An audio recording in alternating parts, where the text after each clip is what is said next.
운수 대통인가 운명인가 설교 제목을 좀 이제부터 좀 튀게 하려고 제가 설교 제목을 좀 바뀌어봤어요. 자, 사도행전 10장 21절부터 25절 교독하였습니다. 베드로가 내려가 그 사람들을 보고 이르되 내가 곧 너희가 찾는 사람인데 너희가 무슨 일로 왔느냐.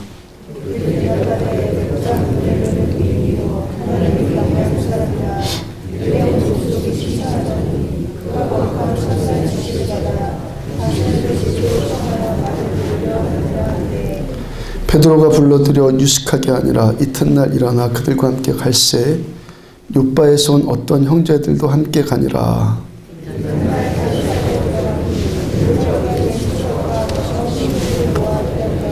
함께요. 마침 베드로가 들어올 때 고넬료가 맞아 발 앞에 엎드려 절하니. 사도행전 104번째 말씀 전해드리도록 합니다. 지난주 성결교회 연합체육대회 때 이야기입니다. 체육대회가 끝나갈 무렵에 우리 교회 옆에 텐트를 쳤던 어떤 교회 장로님께서 저를 보면서 하시는 말씀이 목사님 자고로 교회고 군대고 자고로 교회고 군대고 줄 잘 서야 하고 자리를 잘 잡아야 합니다 그러시더라고요. 그러면서 목사님네 교회 옆에서 목사님 교회 시끄러운 통에 옆에서 하루 종일 너무 불행했습니다 그러시더라고요. 또 한 장로님 또 옆에서 또 거들면서 인사하시면서 또 하시는 말씀이 목사님 이런 분인 줄 몰랐어요. 저한테 그러시더라고요. 그런 저의 분위기와 전혀 다르게 체육대회 때 나타나니까 이렇게 목회하는 분 아닌 줄 알았어요 그러시더라고요. 사실 그렇게 목회하는데. 그리고 한 말씀 덧붙이시는 것이 이런 교회가 됩니다 그러시더라고요. 게임하는 것들마다 족족 거의 이래저래 탈락해서 그렇지 만약에 끝까지 간 게임이 있었다면 난리법석 나지 않았겠어요. 그래 이 결승까지 간 것도 아닌데 간 게임 없었는데 나중에는 뭘 응원해야 되는지 모르면서 막 응원해요.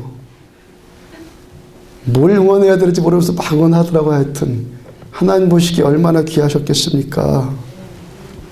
마음이 하나 되어서 목이 터져라 소리 지르고 노래 부르고 춤추고 하나님 보시기에 참 좋지 않으셨겠습니까? 뭐 아파트면 어떻고 몸은 어떻습니까? 같이 함께 노래 부르고 춤추는 것 얼마나 즐거우셨겠어요. 하나님께서. 우리가 선수도 응원한 거겠지만 우리들 서로들을 응원한 것이라고 여겨집니다. 함께 하신 것도 감사이고 끝까지 남아 자리 지켜주신 것도 감사이고 처음부터 준비하고 마무리 잘했던 남녀전도의 임원들, 구역장님들 모두에게도 감사이고 일 때문에 못 오셨지만 함께 마음 나눈 분들 모두에게 감사합니다. 또 축구 시합도 전체 교회를 모인 교회들 전체를 두 팀으로 나누어서 게임을 벌였는데 우리가 속한 팀 11명 선수들 가운데서 후반전에서는 우리 교회 선수들이 7명이나 뛰었어요. 얼마나 감사합니까? 우리가 왜 그날 안디옥 교회라는 이름으로 하나 되어서 함께 목이 터져라 응원하고 웃고 뛰고 수고합니까? 옆자리에 있었던 속초교회 성도가 되어서 그럴 수도 있는 문제 아닙니까? 주문진교회나 삼척교회 성도로 그럴 수 있는 문제 아닙니까? 왜 하필이면 여러분들이 이만큼 많은 교회들 가운데서 안디옥 교회 성도가 되어서 지금 이 자리에서 함께 예배드리고 있습니까? 누구누구가 전도해서요. 그러면 그 누구누구는 또 누가 또 전도해서 여기에 있습니까? 저는 또 왜 안디옥 교회의 목사가 되어 있습니까? 제가 뭐 강릉은 말할 것도 없고요. 강원도에서 제 연고지 하나 없었는데 어느 날 여기로 와서 지금까지 10여 년째 목회하고 있단 말이에요. 더구나 우리 교회가 합쳐질 때, 재작년에 합쳐질 때 미리 예측을 했거나 그걸 뭐 원했던 분이 계십니까? 예측을 하는 분이나 원했던 분. 저 한 달 전에 꿈으로 받을 때 그거 빼놓고는 아무도 예측하지 못했고 아무도 원한 사람 없었어요. 장로님께서 하시는 말씀이 교회 건축해놓고 좋은 교회 건축해 놓고 하나님 여기 좀 채워주세요. 빈자리를 채워주세요. 그렇게 기도하셨는데 이런 식으로 채워주시는 것은 꿈에도 생각하지 못했다고 말씀하셨잖아요. 어떻게 보면은 제가 건축하는 수고를 하지 않아서 저가 가장 큰 은혜를 받은 혜택을 받은 것일 텐데 그러면 제가 재수 좋은 겁니까? 지금까지 쭉 나열했던 일들이 설교 제목처럼 운수대통입니까? 아니면 운명입니까? 좀 성경적으로 물어봐서 우리가 이 자리에 있다는 것이 소위 말해서 재수가 있고 없고의 측면입니까? 아니면 선택적인 필연입니까? 선택적인 필연. 왜 우리가 지금 이 자리에서 안디옥 교회 이름으로 하나님께 예배 드리고 있습니까? 내가 누구인가? 내가 누구인가? 나는 누구인가? 라는 이 질문. 우리 일생 전체를 통해서 배우는, 공부해서 배우는 것이 아니라 삶을 통해서 배우는 심오한 진리이죠. 나는 무엇이고 도대체 왜? 이러한 질문은 참으로 어려운 질문이지만 반드시 깨닫고 반드시 알아야 할 문제예요. 어떤 분은 나이 60, 70 다 되어서야 비로소 나의 나됨을 깨달았다고 하면서 내가 좀 진작 좀 알았으면 하면서 후회하는 것 보게 돼요. 요한복음 15장 16절 보면은 너희가 나를 택한 것이 아니요 내가 너희를 택하여 세웠나니. 세상 사람들은 운수대통이다, 재수가 좋았다 이런 말 쓰지만 우리 하나님의 백성들, 하나님의 자녀들은 그런 말 쓰지 않아요. 하나님이 우리를 미리 정하셨고 택하셨고 하나님께서 다 결정하셨다고 성경은 말해요. 이사야서 43장 1절 야곱아 너를 창조하신 여호와께서 지금 말씀하시느니라. 이스라엘아 너를 지으신 이가 말씀하시느니라. 너를 창조하신 여호와 너를 지으신 이가 말씀하시느니라. 너는 두려워하지 말라. 내가 너를 구속하였고 내가 너를 지명하여 불렀나니 너는 내 것이라. 주께서 우리들을 구속하셨고 주께서 우리들을 지명하셨고 주께서 우리들을 부르셨어요. 그 이유가 뭐라고요? 너는 내 것이라. 우리들은 하나님의 것. 나는 누구입니까? 나는 하나님의 소유입니다. 하나님의 것이기 때문에. 야곱아 부르세요. 야곱아. 성경이 야곱에 대해서 또 말씀하시는 것 있어요. 이사야서 41장 14절 보면은 버러지 같은 너 야곱아. 개역에서는 지렁이 같은 너 야곱아. 하나님께 우리들을 하나님의 것, 하나님의 소유 삼으셔서 우리들을 택하셨고 우리들을 구속하셨고 우리들을 지명하여 부르셨는데 우리가 어떠하기 때문에 우리를 하나님의 소유, 하나님의 것 삼으셨다는 겁니까? 우리가 뭐 짐승으로 치자면 뭐 봉황 같고 용 같고 사자 같고 호랑이 같고 그래서 하나님 우리를 택하신 것이 아니라 버러지 같고 지렁이 같아서 우리들을 택하셨다고 말씀하세요.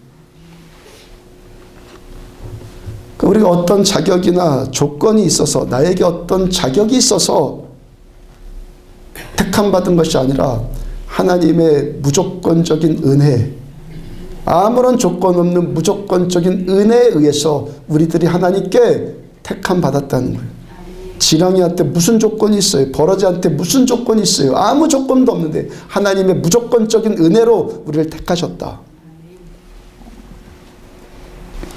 김시성 가진 어떤 장로님의 고백이, 이분 의사였습니다. 노력형이었어요. 자수성가한 사람이었어요. 괜찮은 사람 아닙니까? 그런 가운데 교회 나와서 예수 믿게 되었고 이 일 저 일 봉사하면서 이제 장로님까지 되셨어요. 근데 아직까지도 이분 마음 한켠에 늘 꿈틀거리는 생각이 하나 있습니다. 흔히 교만한 사람들이 그런 말 하지 않습니까? 왜 교회는 좀 쓸만한 사람들 좀 나올 것이지 저렇게 아쉬운 사람들만 나오는가? 그 문제였어요. 어느 해 여름에 이분이 수양 겸 또 구경 겸 해서 어떤 산상수양회를, 산상부흥회를 찾아갔어요. 가보니까 또 그 더운 날에 수천 명이 모여갖고 와글거리고 있고 울고불고 하고 있고 또 떼굴떼굴 구르기까지 하면서 통에 자복하면서 막 소리질러 기도하고 있어요. 그 장로님이 또 그걸 보면서 야, 여기도 또 이렇게 한심한 사람들만 또 다 모였네. 그 집회를 한 타임만 참석하고 그래도 여기까지 와서 그냥 갈 수는 없으니까 짐 싸들고 산에 올라갔어요. 혼자. 나 혼자서라도 하나님 만나봐야겠다라는 마음으로 바위에 혼자 쭈그려 앉아갖고 기도합니다. 하나님의 선하심이 얼마나 놀라운지 아십니까? 그래도 우리들 다 받아주세요. 그래도 하나님 만나보겠다고 바위 위에 앉아서 기도한 그 장로님에게 하나님이 은혜를 주시단 말이죠. 그러니까 기도가 점점 깊어지는데 그래서 사흘을 기도하게 되었어요. 마지막에 하나님께서 더 은혜를 주시는데 눈앞에 환한 빛이 임하면서 멀리서 뭔가 움직이는 것이 보입니다. 자세히 보니까 어떤 사람이 점점 가까이 오는 거예요. 숨죽이고 지켜보는데 형색을 알아볼 만큼 가까이 되니까 야, 거지도 저런 거지가 없을 만큼 남루한 거지. 좀 더 가까이 있어 보니까 어떻게 저렇게 비참한 거지가 다 있는가. 머리끝부터 발끝까지는 상처가 다 나가 있고 진물이 줄줄 흐르고 또 피도 다 말라붙어 덕지덕지 붙어 있고 이런 거지가 세상에 다 있나 하고 있는데 하늘에서 음성이 들려옵니다. 바로 너다. 깜짝 놀라서 다시 보니까 자기 얼굴이. 그때서부터 참회의 눈물이 막 쏟아져요. 잠자도 눈물 나오고 잠 깨도 눈물 나와요. 먹어도 쉬어도 길을 가도 계속 눈물만 나오는데 그렇게 한 달을 이분이 울었다고 그래요. 여러분들도 주의 이름으로 축복합니다. 축복드립니다. 이렇게 우리들 예수님의 십자가 앞에서 자신이 이렇게 철저하게 깨지는 사건 한 번 반드시 있기를 축복합니다. 내가 철저하게 깨지는 이런 사건 반드시 있기를 축복합니다. 또 수요일마다 주님께서 감동 주셔서 십자가 설교하는데 우리 십자가 앞에서 내 모습 발견될 때 그때부터 참된 그리스도인으로 세워진다고 말씀 전해드리잖아요. 그때부터 우리가 나는 누구인가 이 질문 앞에서 예수님의 십자가 앞에서 발견된 나의 참모습을 보고 깨닫고 나를 아는, 진정으로 나를 아는 이 은혜가 임하기를 주의 이름으로 축복합니다. 정말 축복이에요. 깨져서 그렇게 펑펑 울 수 있다는 것은 정말 축복이에요. 마태복음 19장 24절 보면은 낙타가 바늘기로 들어가는 것이 부자가 하나님 나라에 들어가는 것보다 쉬우니라. 그럼 낙타가 바늘구멍으로 들어갈 수 있습니까? 주님께서 좀 완충시켜서 표현하신 것이지 부자가 낙타가 바늘기로 들어가는 것이 부자가 하나님의 나라에 들어가는 것보다 쉽다 그랬을 때 그러면은 부자는 천국에 들어갈 수 있다는 말입니까? 들어갈 수 없다는 말입니까? 못 들어간단 말이에요. 부자는. 그리고 이 부자는 마음의 부자예요. 마음이 부자인 사람. 마태복음 5장 3절 심령이 가난한 자는 복이 있나니 천국이 그들의 것이며 심령 곧 마음이 가난해진 자가 복이 있어서 그에게 천국이 만다는 거예요. 요한계시록 3장 17절 내가 말하기를 나는 부자라 나는 부유하여 부족한 것이 없다 하나 너의 곤고한 것과 가련한 것과 가난한 것과 눈먼 것과 벌거벗은 것을 너 알지 못하도다. 스스로 부자라고 생각하고 있는 라오디게아 교회 성도들에게 주님 하시는 말씀이에요. 그들이요 실제로 돈 많았어요. 근데 마음까지 부자가 돼버렸어요. 그래서 나는 부족한 것이 없다고 자랑을 합니다. 그들 향한 주님의 말씀이 뭡니까? 너 참 곤고하고 가련하고 가난하고 눈멀고 너 벌거벗었다. 너의 그 내면 세계를 보니까 너는 지금 빨가벗은 상태이다. 마음속이 가련하고 곤고하고 가난하고 눈멀고 벌거벗었다는 거예요. 이런 지렁이 같은 또 버러지 같은 우리들을 향하신 하늘아버지의 선하심이 뭡니까? 내가 너를 지명하여 불렀나니 너는 내 것이라. 얼마나 놀랍습니까, 여러분들? 너희가 나를 택한 것이 아니오 내가 너희를 택하여 세웠나니. 그렇게 부자여서 낙타 같았던 우리들, 그런 자들을 우리들을 택하셔서 바늘기에 들어갈 만큼 작고 가난하게 만들어주시는 우리 하나님은 선하신 하나님이세요. 우리가 뭐 잘한 것 있다고요? 없어요. 주님의 그 사랑, 주님의 그 무조건적인 은혜 때문에 저 여러분들 하나님의 자녀로, 천국 백성들로 택함 받았다는 것. 사도행전 본문 23절 보면은 23절 같이 함께 있습니다. 시작. 베드로가 불러들여 유숙하게 아니라 이튿날 일어나 그들과 함께 갈새 욥바에서 온 어떤 형제들도 함께 가니라. 지난주 말씀에 성령께서 주도하시니까 전혀 함께 할 수 없는 그 세 부류의 그 사람들이 한 지붕 밑에서 지금 희한한 동거를 하고 있다라고 전해드렸잖아요.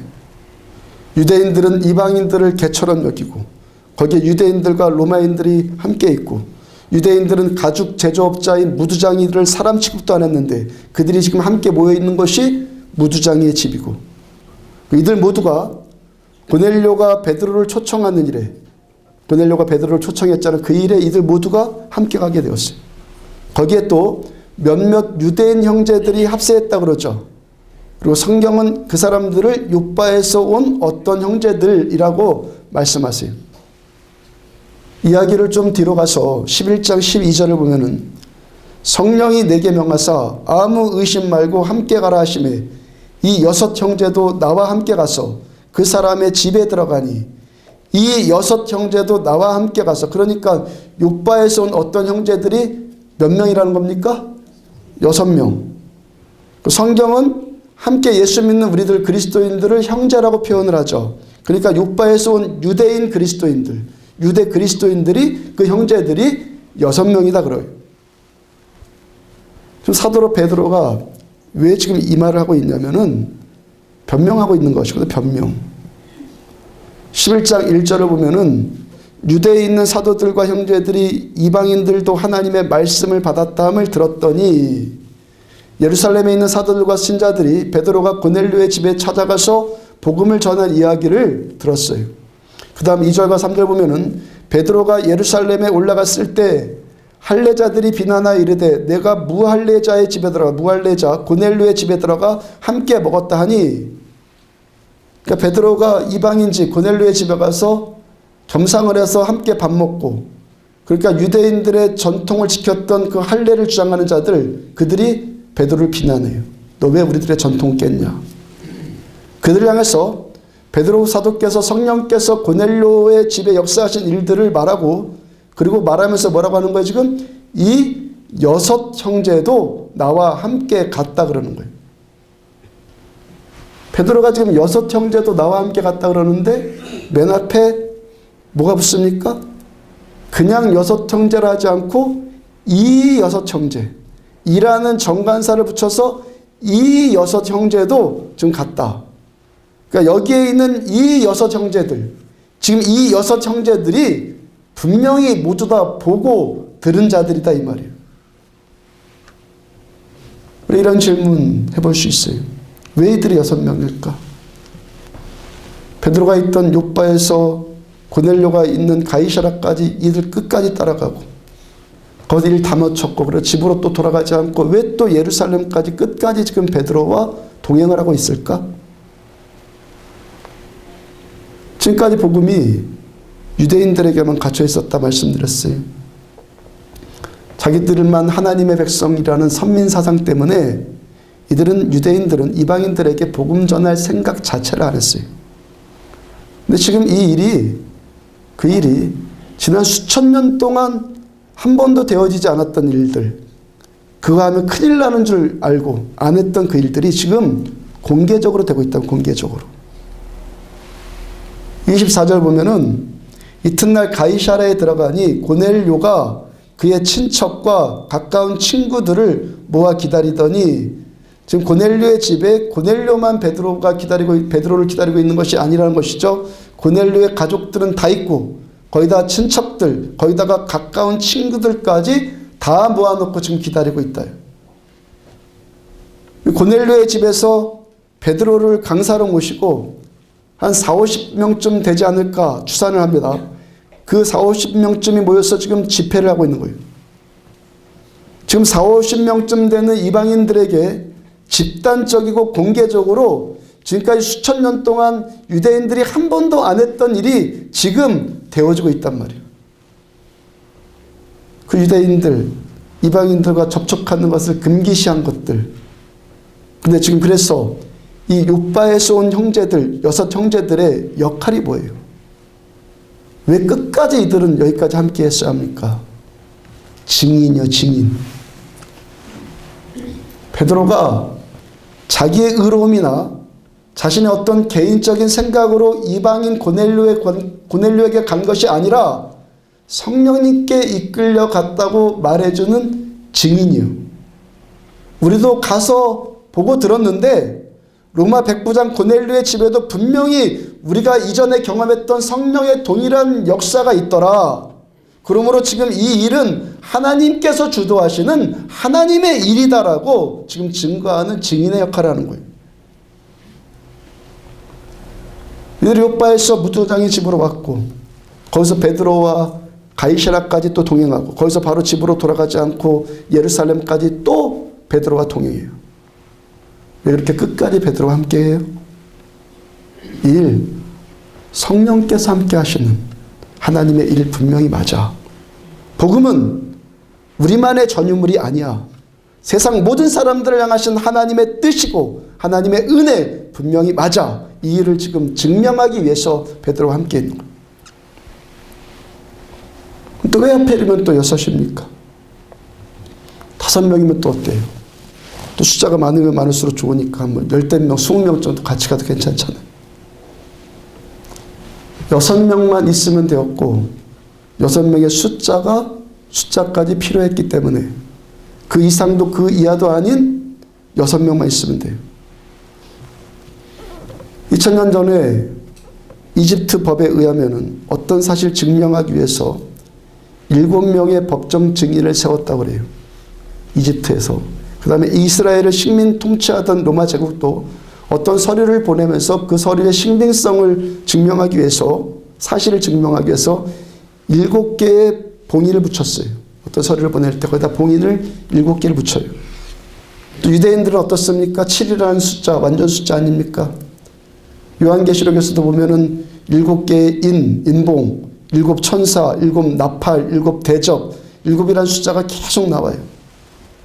그러니까 그만큼 당시 사회 문화적인 종교적인 정황으로 7이라는 숫자가 그만큼 중요했다는 것이죠. 7이라는 숫자를 아주 귀하게 절대적으로 여겼단 말이에요. 그러니까 7명이 있어야지, 7명이 있어야지만 증인으로서의 필요 충분 조건을 좀 갖추는 거예요. 그래서 베드로가 이 6 형제도 나와 함께 갔다 하면서 6을 지금 강조하고 있어요. 그 6명에다가 베드로까지 합치면은 유대 그리스도인이 몇 명이요? 7명. 베드로까지 포함한 그 7명의 증인이 가이사랴의 로마 백부장 고넬료의 집에도 동일한 성령의 역사와 임재가 있었다는 것을 증언하고 있는 거예요. 복음이 이방인에게 집단적으로 전해지는 이 역사적 사건에 이들이 지금 선택받았고 지금 쓰임받고 있어요. 위대한 사건 아니에요. 위대한 사건. 최초로 집단적으로 복음이 넘어가고 있는 이 사건. 6명의 유대인들, 이들 누구입니까? 몰라요. 그 6명이라는 것. 유대인이라는 것, 형제들이라는 것, 욥바에 살았던 것, 이것도 이 정도도 모르는 사람이 있습니까? 다 태어난 나라 있고, 뭐 몇 명에 속했다 그러고, 고향 있고, 다 있잖아요. 그거 외에 아무것도 몰라요. 왜 모릅니까? 하나님 앞에서는 그 이상이 필요하지 않기 때문에 하나님께서 이들이 특별해서 선택하신 것 아니란 말이에요. 왜 지렁이 같은 야곱, 버러지 같은 야곱이 하나님께 택함 받았습니까? 그것도 몰라요. 그리고 이 선택의 은혜가 욥바에서 온 6 형제에게만 국한되는 것 아니란 말이에요. 사도행전 10장에 나오는 모든 인물에게 다 적용이 돼요. 2000년 전 당시에 로마 제국이 지중해 세계의 패권을 장악을 했어요. 그 전쟁에, 그래서 로마 제국이 전쟁에 동원 가능한 군대 수가 그 당시 100만이었어요. 100만. 그 중에 6,000명이 이스라엘에게 주둔해 있었어요. 지금 이방인 고넬료가 로마 전체 군인들 100만 명 가운데 한 사람. 이스라엘에 주둔한 군인으로서는 6,000명 가운데 한 사람. 그것도 초대교회 수장이었던 사도 베드로의 방문을 직접 받아서 지금 복음을 전해 듣고 있어요. 왜? 몰라요. 처음 고넬료의 심부름으로 욥바에 갔던 사람들 가운데 한 사람은 백부장 휘하에 있었던 병사였죠. 이 사람도 백부장 중에 100명 중에 한 명이니까 100명 중에 한 사람. 베드로가 며칠을 묵었던 무두장이의 집은 또 어떻습니까? 그 당시 이스라엘 사회가 무두장인가 시몬만 있었겠습니까? 이스라엘 사회가 신발이고 뭐 가죽 벨트고 물통이고 뭐고 옷이고 대부분 생활 필수품을 가죽으로 만들었었단 말이에요. 그만큼 수요가 많았을 것이고 따라서 많은 무두장이들이 있었을 거예요. 베드로가 그 수많은 무두장이들을 놔두고 왜 하필이면 그 시몬의 집으로만 갑니까? 베드로 자신은 또 어떻습니까? 그 당시 유대인들은요, 웬만하면 전부 다 베드로만큼 신앙생활 했어요. 웬만하면 다 그만큼 했다고요. 거기다가 신분도 예루살렘 교회 수장이 되는 것과는 전혀 어울리지 않는 고기잡이하는 어부 출신. 그런 베드로가 주님께 택함 받았고 성령 받았고 그가 한번 설교를 하니까 3,000명이 뒤집어지는 역사가 나타나고 안진뱅이가 일어서고 애니아라는 중풍병자가 치유받고 다비다라는 여성이 죽었다가 살아나는 기적들이 나타나요. 그가 어디 있습니까? 몰라요. 제가 지금 계속 모른다고 말씀 전해드리는데 무슨 말씀 드리는 겁니까? 사람의 조건으로는 아무런 이유도 없다는 거예요. 오직 하나님의 은혜. 아무런 조건도 없는 100% 일방적이고 100% 선행적인 하나님의 은총. 우리도 어떻습니까? 강릉의 그리스도인이 크게 잡아서 10% 미만이라지 않은 10%, 10명 중에 1명, 구원받지 못한 사람은 9명, 구원받은 사람은 1명. 지금 현재 추세로만 보면은 강릉 사람들 중에서 9명은 지옥에 가고 1명만 천국에 가요. 그 천국 가는 1명에 저 여러분들이 포함되어 있어요. 놀랍지 않습니까? 이 일을 위해서 여러분 한 일이 뭐가 있어요? 우리 중에서 예수님께 주님 나 대신 십자가에 좀 못 박혀주세요 하신 분 있습니까? 나 하나님께 사랑 좀 받고 싶어요. 그 말했더니 너 그래 교회로 나와라. 그러신 적 있습니까? 그냥 하나님이 사랑해 주셨고 그냥 구원해 주셨어요. 오직 하나님의 선택적인 주권과 오직 하나님의 사랑이 저 여러분들을 이 자리로 불러주셨어요. 나에게서 아무런 조건도 없어요. 오직 하나님의 사랑이. 제가 최근에 죽음에 대해서 구체적으로 생각해 봐야 하는 일이 있었어요. 우리가 태어난다는 것과 똑같이 산다는 것과 똑같이 죽는 일도 똑같이 되는 일 아닙니까? 태어나는 일이 자연스럽고 당연한 일인 것처럼 죽는 것도 자연스럽고 당연한 일 아닙니까? 가까이 알고 있는 어떤 분이 죽음을 두려워하고 있어요. 그 모습 보면서 제가 택함받았다는 것, 제가 믿고 구원받았다는 것이 얼마나 감사한 일인가를 새삼 깨닫게 되었습니다. 저 20여 년 전에 예수님 처음 만났을 당시에 사고를 당해서 죽음을 경험해 봤다고 간증드리지 않았습니까? 죽는다는 것 그 자체, 제가 경험해 본 바로는 죽는다는 것 그 자체요, 그 두려운 일 별로 아니에요. 우리가 너무 피곤해서 밤에 막 잠이 쏟아질 때 있잖아요. 마치 그래서 정신 잃듯이 잠드는 경우 있죠. 골아 떨어진다고 그러죠. 아주 그와 비슷해요. 그렇다고 해서 하나님께서 우리들에게 주신 생명 별것 아니란 말 전혀 아니에요. 생명보다 귀한 것 없어요.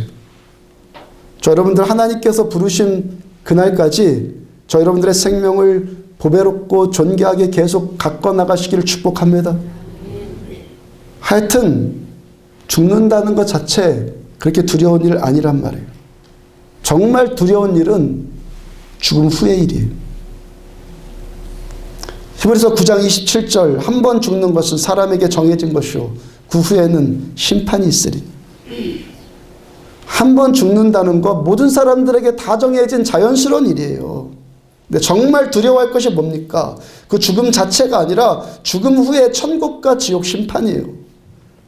저 20여 년 전에 그 경험했을 때 계속 지옥 내려가다가 깨어났다고 말씀드리지 않았어요? 지옥 갈 것을 두려워해야죠. 예수 믿는 우리들 얼마나 감사합니까? 저 여러분들은 영원한 천국에 갈 소망이 있어요. 신앙생활하면서 또한 예배 때마다 경험하는 하나님의 은혜, 이 하나님의 은혜가 얼마나 크고 놀랍습니까? 금요일날 체육대회하는 날 새벽 예배부터 시작해서 하루 종일 체육대회하고 몸들도 다 피곤하지 않았습니까? 저도 그렇고 함께 하신 분들 다 육체가 피곤했잖아요. 모두 다 피곤한 이런 날 심야 기도에 한번 쉴 문제 아닙니까? 쉴 수 있는 문제. 제가 쉬지 않고 그냥 했던 이유는 안 하면 안 되니까 하는 율법적인 이유 전혀 아니에요.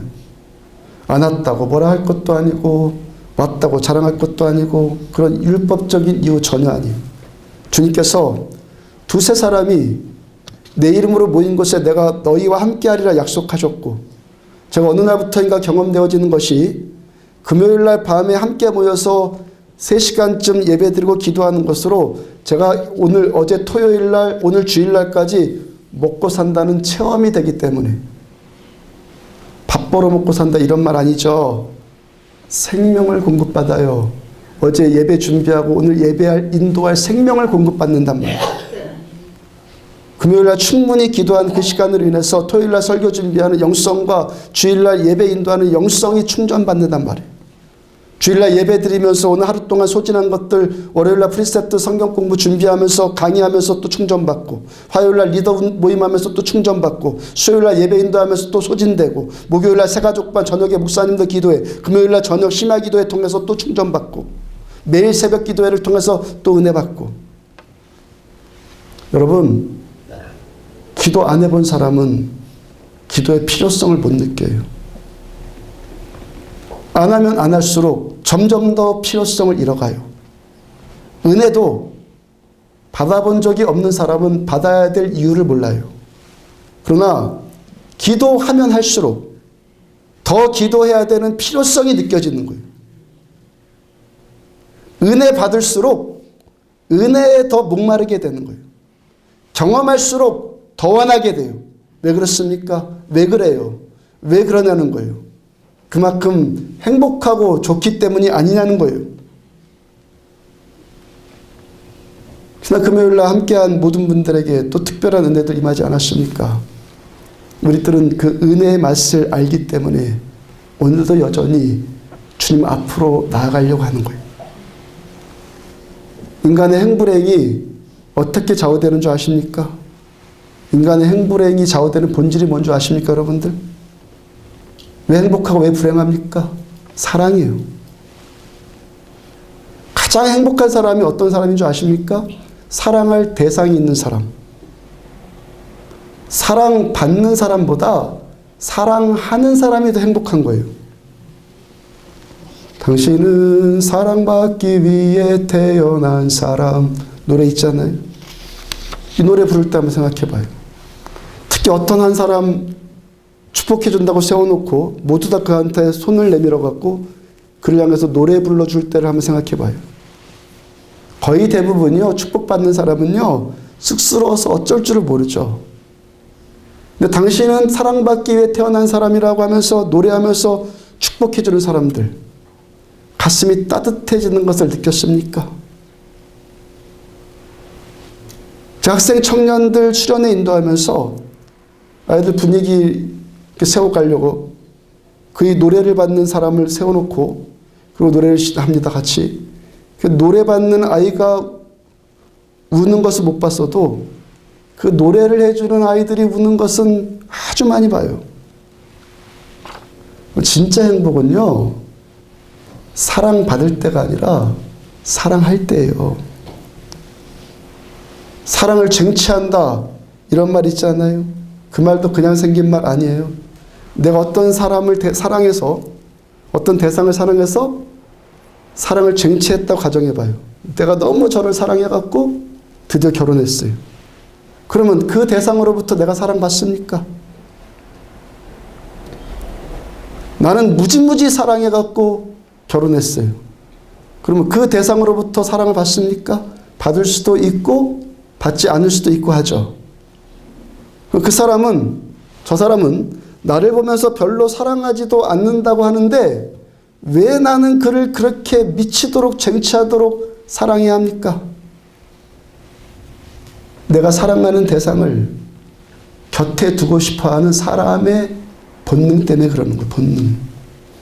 사랑하는 것이 행복이고 사랑할 대상이 내 곁에 있다는 것이 행복이기 때문에 그렇게 목숨 걸고 사랑을 쟁취하려고 하는 거예요.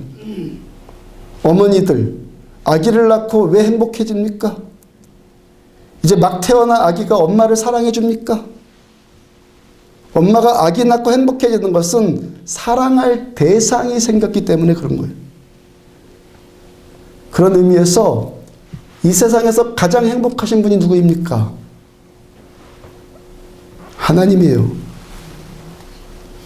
우리 사랑하시기 때문에 그 사랑하는 대상을 위해서 생명까지도 주실 수 있는 하나님, 참으로 행복하신 분이에요. 하나님은. 맞습니까? 행복한 분의 곁에 있으면은 같이 행복해지잖아요. 내 옆에 누가 맨날 불행해요. 어머니 왜 날 낳으셨어? 그래요. 같이 다운되잖아요. 행복한 분 곁에 있으면은 나도 막 같이 행복해지잖아요. 행복하신 하나님 곁에서 그 절대 사랑을 받고 있는 우리도 역시 행복한 자들이에요. 거기에 우리들 더 진보해서요, 우리도 역시 하나님을 사랑할 수 있다면은 그 사람이요 가장 행복한 인생을 지금 사는 거예요. 마가복음 12장 30절, 내 마음을 다하고 목숨을 다하고 뜻을 다하고 힘을 다하여 주 너희 하나님을 사랑하라. 목숨까지 다해서 하나님을 사랑하라. 이 말씀이요 부담도 아니고요 율법도 아니에요. 목숨까지 다해서 하나님 사랑할 수 있다면은 가장 축복받은 사람. 이 영적인 진리를 깨달으기를 축복합니다. 목숨까지 바쳐가면서 하나님 사랑할 수 있다면 가장 행복한 사람. 사랑해야 할 대상이 있다는 것만큼 행복한 일 없어요. 우리 천국 가면요, 그 하나님의 은혜의 도가니 안에 머물러 있게 돼요. 천국 가면요, 하나님과의 끊임없는 그 사랑의 교감을 누리게 돼요. 이 땅에서 잠깐만이라도 이렇게 좋은 일을 천국 가면 영원토록 계속 누리게 돼요. 누구의 은혜 때문에? 오직 주 예수 그리스도의 십자가의 은혜 때문에. 나 같은 죄인 살리신, 아까 부른 이 찬양, 존 뉴턴 목사님이 작시한 찬양이에요. 이분이 노예를 팔고 사는 일로 부를 축적하고 노예들 성폭행하고 마음대로 막 죽이고 세기에 탕야했어요. 하나님 무조건적인 은혜로 이들 택함받고 부르심받아서 이 사람 구원받아요. 이분이 이제 하늘나라로 가기에 임박했을 때 이분 그런 고백했어요. 만약에 하나님께서 저에게 지금 이 순간에도 한 가지만 구하라 하시고 그것을 주시겠다고 하시면 나는 그 한 가지도 하나님께서 택해 주세요 하겠습니다. 죽음이 임박해서 기다리고 있는 그 순간에 하나님 저를 살려주세요. 그걸 선택한 것이 아니라 하나님이 선택해 주신 대로 나는 하겠습니다. 무슨 고백입니까? 하나님께서 가장 좋은 것을 알아서 가장 잘 해줄 것이기 때문에 마지막으로 나한테 한 가지 선택할 기회가 주어지더라도 그거 내가 선택하지 않고 하나님의 선택에 다 맡겨드리겠습니다. 그 뭐라 고백합니까? 나 같은 죄인 살리신 주의 놀라와 잃었던 생명 찾았고 광명을 얻었네. 이 고백에 여러분들의 가슴이 뜨거워지기를 축복합니다. 나 같은 죄인, 버러지 같고 지렁이 같은 이 죄인, 이런 자에게 은혜 베푸신 십자가 위에서 그 생명 다 쏟아부으신 예수님, 그 은혜 때문에 내가 생명 찾았고 광명을 얻었습니다. 평생을 그렇게 사시기를 축복합니다. 이 감격으로 사시기 바랍니다. 율법주의에 붙들리지 말고 은혜에 붙들려 사십시오. 십자가에 달리실 예수님의 그 사랑에 늘 교감하면서 사십시오. 성경 구절 몇 절 깨달아갖고 이래라 저래라 하지 마십시오. 은혜로 사십시오. 은혜가 가슴에 사십시오. 은혜가 생명이 여러분들 안에 꿈틀거리기를 축복합니다. 이 은혜 아는 사람 하나님께 진정한 감사와 찬양의 예배만 올려드리고 살지 않겠습니까? 원망이나 미움이나 원수가 있겠습니까? 절망과 두려움이 있겠습니까? 십자가의 이 사랑으로 성택받은 우리들, 그 사랑, 그 담대함, 그 감격 누리면서 사시고 베풀면서 사시기를 주의 이름으로 축복합니다.